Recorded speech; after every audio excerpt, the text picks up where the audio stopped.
Okay, so I'm going to be doing a bike check on my 2016 Kink Curve today.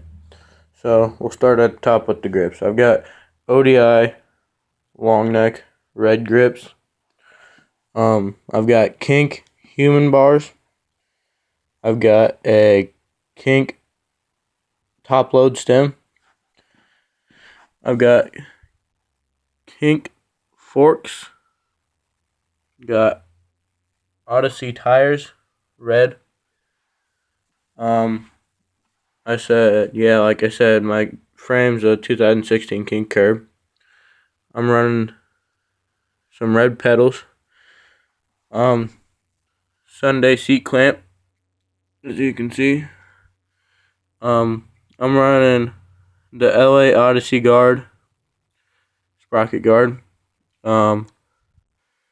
My tires, my back one's a ODYSSEY, like the front one. I'm running a Kink East Coaster free coaster, and I will leave all my parts down in the description if you're wondering what all of them are.